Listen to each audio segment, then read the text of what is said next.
Chelsea fans, it's just 3 days after Chelsea became, the world champions. I'm still in euphoria, still thinking about this. Like, who could believe this? And this is another edition where we'll talk about everything Chelsea, what Chelsea are doing, the plans of Chelsea, going into next season, the expectation of the fans, everything everybody was talking about. First of all, I want to still tell Chelsea fans, understand? World champions, no be cho, not European champion, not Premier League champion, not anything champion, world champion. And Chelsea will wear that badge for the next 4 years.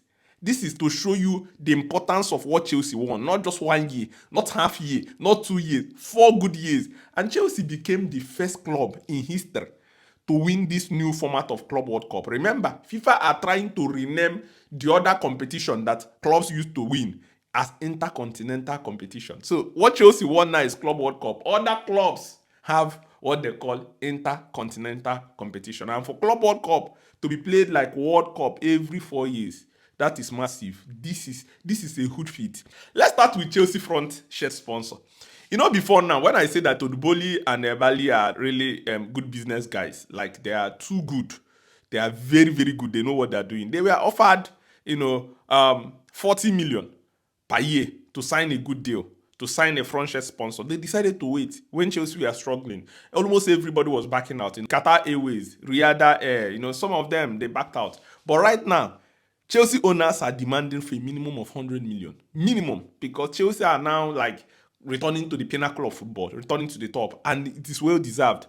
Assuming they might be regretting, assuming they agreed to sign front shirt with Chelsea, they would have said they would have gotten it cheap. But right now, Chelsea won the Europa Conference League, winning the Club World Cup, and the way the club is playing, the exposure on the biggest level that Chelsea have given to to the club. So Chelsea now are in a better position to demand something huge, and that is massive. And it's gonna be interesting to see the Club World Cup, the badge, then front shirt sponsor. I don't know whether Qatar Airways will be able to do this job and be in front shirt of Chelsea so that Chelsea can represent them. But there are a lot of big names that are involved. Let's talk about winning PSG again. This is absolutely something magnificent that Chelsea fans need to appreciate for the rest of the year.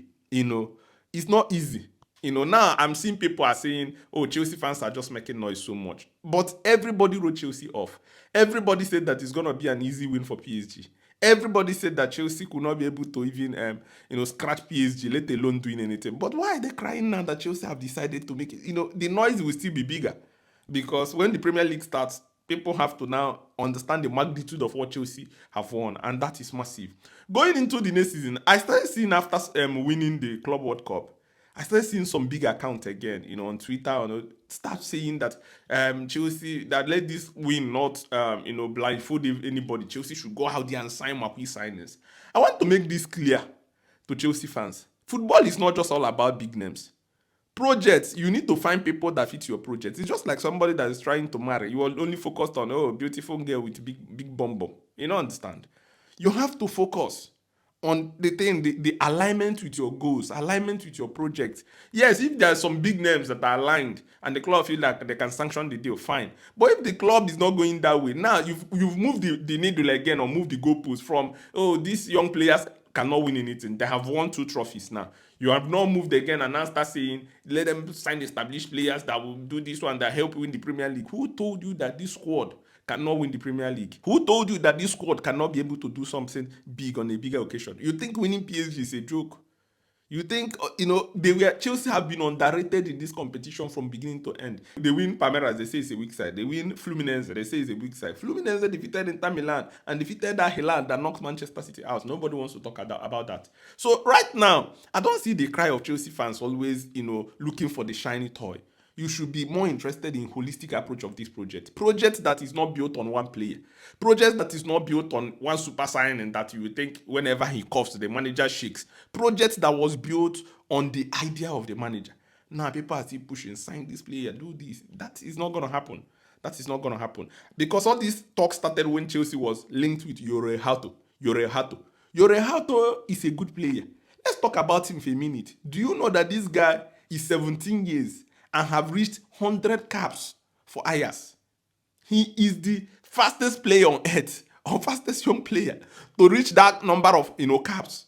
100 appearances for a 17-year-old player. I watched him, I watched his compilation, I took my time to watch a full game to see his movement. He will be that perfect, fit for Enzo Maresca's system. He can help Cucurella. He has the attribute of Cucurella, and even more. He can go forward, he can dribble, he can run with the ball, he can, give a pass, he can enter the 18-yard box to score. He can play as a center back, left center back, can play as a left back. He can play as a left midfield. So he is that good. He's 17-year-old. Go and watch all the analysis people have done about him. He is a good player. Any club, not even Chelsea, that decide to sign that player is already very lucky. Because at 17, he has already had experience, has competed at the highest level. He's playing very well. He is not just about Cucurella, that is like, he has one little edge over Cucurella when it comes to going forward. He's very physically strong. He's athletic. He can run. He can run with the ball. He can dribble his way out of difficult situations. He can be able to be direct and go to the post.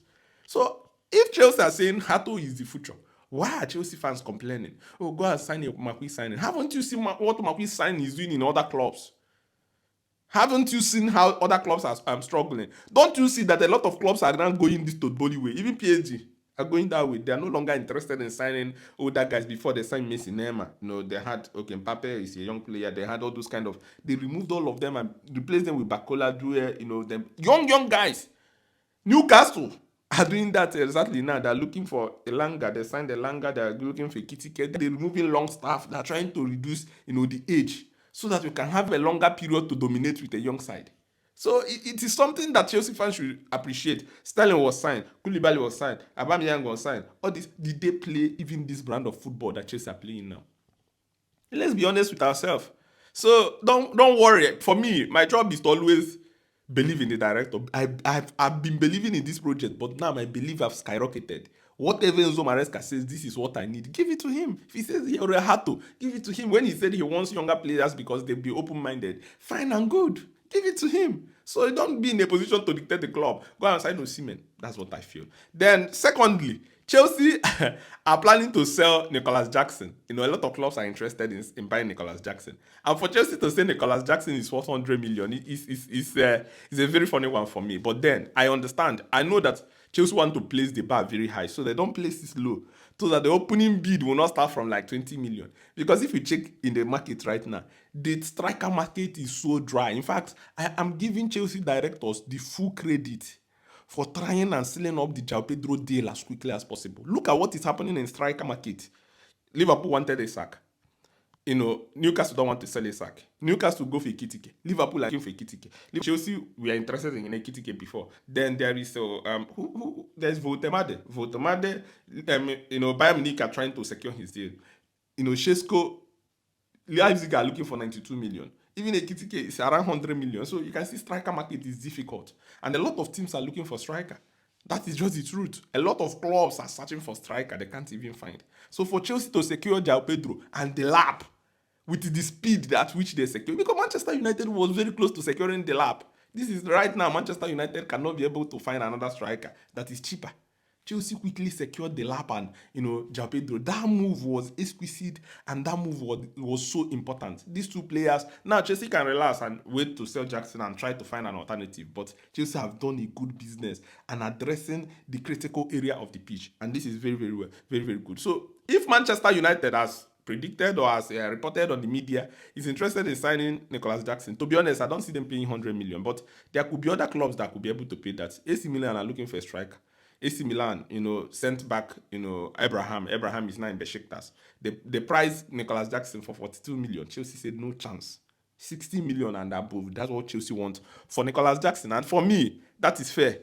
Chelsea now, what they do is buy a player, double the figure in a few years and sell. Because look at Noni Madueke. Noni Madueke was bought for, I think, 26 million pounds. Was sold for 52 million. 52 million is not small money. Double. That is massive. So Chelsea looking for Nicholas Jackson. Let me see which club will be able to buy Nicholas Jackson. There is a lot of clubs in Premier League that are interested in buying Jackson. And I think Jackson will revel in those clubs. Chelsea, the pressure is so much. I believe Jackson is still a good player, but then Chelsea are going forward to sell him. Then the next good news is that Aselmini, Penders, Kendrick Pires, will be joining Strasbourg. I think this is a good move. Aselmini is a player that I think has a lot of potentials.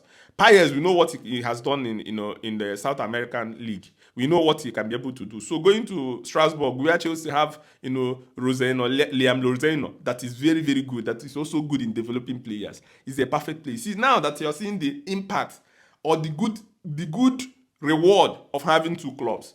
You see, this Strasbourg, assuming before now Chelsea will be looking for where to send them. Now Chelsea have a system that is played at Stamford Bridge, played at Strasbourg. And Strasbourg are going to Europe. Can't you see that? They're going to Europe. And that is massive. So if you see Aselmini going there, Ken Repair is going there, it will even elevate the club. I remember when Todd Bowley and Bali bought Strasbourg, they were complaining, they were protesting. But now these owners have helped that club. And that club did not dream of going to Europe and constantly sending A-class young players to the squad. Amougou is already signed there permanently. Remember Chelsea sent Moreira there. Last season, Petrovic was there. Emeha. The squad, the players that are buying and sending there.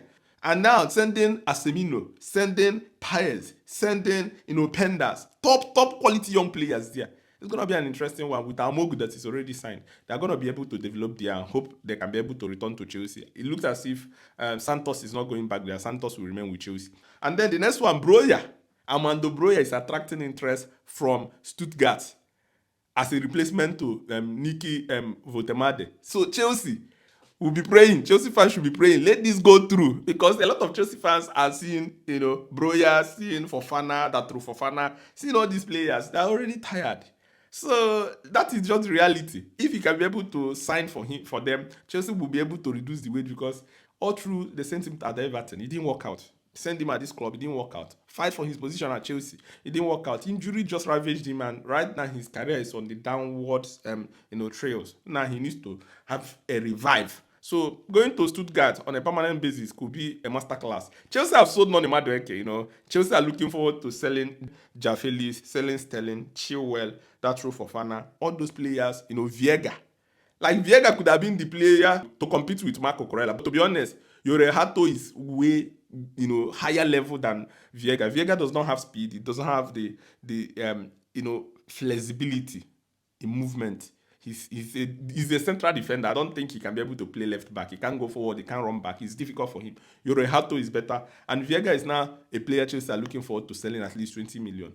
A lot of players Chelsea want to cut down the squad, and Chelsea will be able to start going forward. Before I go on, let's quickly talk about Kiernan Dewsbury-Hall. You see, Dewsbury-Hall is a player that came into Chelsea. A lot of Chelsea hated him at the beginning, but over time, I think this guy have started making them for himself, not as a starter, but as an impact player. He's playing very well. He's helping the squad. I noticed something with him. Whenever Enzo Maresca called him up to do a job, he normally does a good job. He normally gives his all. He normally, fights every now and then, and he's so happy. It's not easy to see a main player at Leicester. He's their number one superstar, coming to Chelsea and accepting to position or be a part of the squad, not being a starter. But he's enjoying to be around the squad. The job he did at this Club World Cup, every time off the bench, is massive. Even looking at the Europa Conference League run to the final, look at the way he played. He played very, very well, continued to perform till the final. So I am giving him the credit in this video. He deserves all the credit, and Chelsea fans deserve to appreciate him. Finally, for me, the areas of improvement that Chelsea are focusing on is if Nicholas Jackson leaves. I think Chelsea need to get one attacker.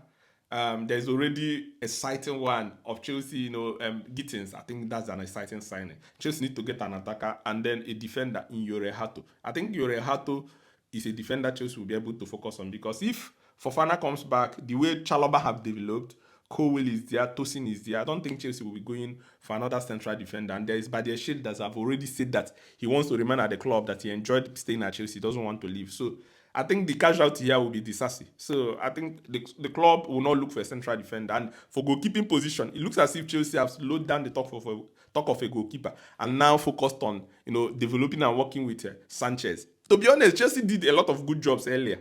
Like that striking is something you need to appreciate. Chelsea are champions of the world. Remember that. If you're not subscribed to this channel, subscribe, as I'll be giving you back to back. Thank you.